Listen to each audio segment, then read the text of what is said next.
So hello guys, कैसे हो आप लोग। आज बहुत दिनों के बाद मैं एक नया वीडियो लेके आ रहा हूँ। काफ़ी दिन हो गए थे वीडियो बनाए, तो सोचा क्यों ना आपकी कुछ क्वेरीज को सॉल्व कर देता हूँ। सो आज मैं अपने कॉग्निजेंट इंटर्नशिप प्रोग्राम के बारे में बताने जा रहा हूँ कि हमने वो 3 से 4 महीने या 5 महीने का जो भी हमारा प्रोग्राम था उसमें हमने क्या क्या किया और क्या क्या सीखा, और अब हम कहाँ पे पहुँच चुके हैं, किस फेज़ में हैं, तो ये सब चीज़ों को बताऊँगा। उससे पहले यार प्लीज़ चैनल को सब्सक्राइब कर दो, क्योंकि बहुत कम ही लोग हैं जो इन्होंने सब्सक्राइब किया और वीडियोज़ को देखते हैं। तो यार प्लीज़ कर दो, एक सब्सक्राइब से बहुत कुछ हो सकता है, तो प्लीज़।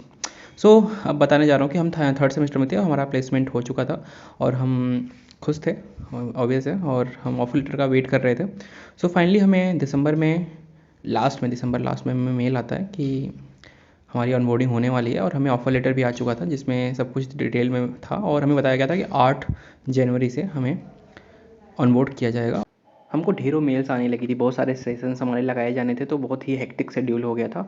और 3-4 ओरिएंटेशन सेशन थे जिसमें हमको बहुत सारी चीज़ें सिखाई जा रही थी कॉग्निजेंट के बारे में, इनके टर्म्स एंड कंडीशन, इनके वैल्यूज़ क्या क्या है। तो बहुत सारी चीज़ें थी जो कि काम की थी और कुछ काम की नहीं भी थी। तो हमने बहुत सारी चीज़ें उस दिन मिल गई थी, मतलब जनवरी में ही मिल गई थी। लाइक हमें कॉग्निजेंट का ईमेल मिल चुका था, हमें आउटलुक पे एक्सेस मिल चुका था, इनका टेस्टेक प्लेटफॉर्म था जिसमें हमारा रैंक स्कोर सब कुछ दिखता था, उसका भी हमें एक्सेस बता दिया गया था, कैसे यूज़ करना है उस प्लेटफॉर्म को ये भी बता दिया गया था, और हमें लीव को कैसे अप्लाई करना है ये भी बताया गया था। और कुछ चीज़ें थी जैसे बैकग्राउंड वेरिफिकेशन, जिसमें हमको डॉक्यूमेंट्स अपलोड करने पड़ते थे, इन सब चीज़ों को भी करा दिया गया था। जितना भी हमारे पास डॉक्यूमेंट था हमने उस समय अपलोड कर दिया था, बाकी के लिए हमको एक्सटेंशन मिल गया था। अब मैं एक्चुअल इंटर्नशिप की बात करूँ कि कब शुरू हुआ या फिर ट्रेनिंग कब शुरू हुआ, तो हमारा 5 फेब से हमको दे दिया गया था डेट कि आपकी एक्चुअल ट्रेनिंग स्टार्ट हो गई है। हमको मॉड्यूल मिल चुके थे, हमको अपना डोमेन मिल चुका था, और क्योंकि डोमेन हमें प्रसाद की तरह बांटा गया था, किसी को फुल स्टैक तो किसी को ऑटोमेशन टेस्टिंग की हुई है, सब कुछ मतलब बिना किसी के स्किल को देखे हुए इन्होंने दे दिया था अपने से। कॉग्निजेंट अपने रिक्वायरमेंट के हिसाब से बांटती है, तो ये हमेशा से फैक्ट रहा है। एंड मुझे मिला था ऑटोमेशन टेस्टिंग, और इसके बारे में हमें कुछ खास आइडिया था नहीं, बस इतना ही पता था कि सॉफ्टवेयर लाइफ साइकिल क्या होता है, और वही जो हमने सॉफ्टवेयर इंजीनियरिंग में पढ़ा था वही सब पता था।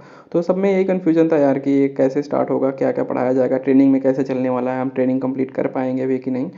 सो इस सब को छोड़ते हुए हमारा ये मोटिव मेन था कि यार पैसा कितना मिलने वाला है। जो हमें मिल रहा था यार उसमें भी 10% का डिडक्शन हो जाता था TDS का, जो कि बाद में हमें मिल जाएगा, लेकिन हाँ उस टाइम हमें ये 10% कट के ही मिलता था। तो पर वीक के हिसाब से पैसे हमारे ऐड होते थे, और 27 रुपये पर वीक हमें पड़ता था। ऐसे 3,000 रुपये था, लेकिन डिडक्ट होकर 2700 ही मिलता था। मेरी 12 वीक की प्रोग्राम था, तो हमको लगभग 34 से 36 हज़ार रुपये मिले थे टोटल, TDS जोड़ के अगर लोगे तो 36 हज़ार रुपये मिल गए थे। साथ में हमको ट्रेनर्स एंड मेंटर्स असाइन हो चुके थे, जो कि हमको डिफरेंट मॉड्यूल के डिफरेंट सब्जेक्ट्स पे हमको ट्रेन करते थे। डेली 1-2 सेशन होता था इनका, और मेंटर्स का काम था कि मीटिंग्स अरेंज करना, जो भी हमें प्रॉब्लम आ रही है उसको सॉल्व करना। साथ में एक इंग्लिश की क्लास भी चलती थी जिसमें हमको एडिकेट एंड ऑल सिखाया जाता था, वैल्यूज़ सिखाई जाती थी, जो कि काफ़ी बोरिंग होता था और बहुत ही हेक्टिक था, क्योंकि इसको अटेंड करना बहुत मस्ट था। और साथ में ICT exams, assignments, PU interviews, SMA interviews, इन सबको भी क्लियर करना ज़रूरी था, क्योंकि रैंक स्कोर इसी पे डिपेंड करता था, और 70 से अबव था तभी आपको ऑनबोर्ड किया जाएगा, ऐसा हमको मेल आया था। इसके बाद हमको ट्रेनिंग कंप्लीशन का मेल आ गया था। सब लोग अब ज्वाइनिंग डेट का इंतजार कर रहे थे, फाइनल ऑनबोर्डिंग का। जून में हमें मिल गया था mail, final offer letter with salary and all, और सब खुश थे क्योंकि सबको ऑनबोर्ड कर दिया गया था जिनको जिनको मेल आया था। और हमको प्रोजेक्ट भी मिल गया था क्योंकि हम BU ट्रेनिंग में थे, और सबको सैलरी बनने लगी थी। 23 जून से हमारी सैलरी स्टार्ट हो गई थी बननी, और जो कि अगले मंथ में ऐड होके आने वाली थी, उस मंथ हमें नहीं मिला था। बाकी अगर आपको सैलरी देखना है कि कितना मिल रहा है हमें इन हैंड, तो मैं इसको नेक्स्ट वीडियो में बताऊंगा। इसके लिए आपको चैनल को सब्सक्राइब करना होगा, क्योंकि यार बहुत कम परसेंट है, मैंने पहले ही बता दिया है, जो कि सब्सक्राइब किया है, बाकी सब तो अनसब्सक्राइब वाले देख रहे हैं। प्लीज़ यार, एक सब्सक्राइब करने से आपको मेरा बहुत कुछ हो सकता है। ठीक है, थैंक यू।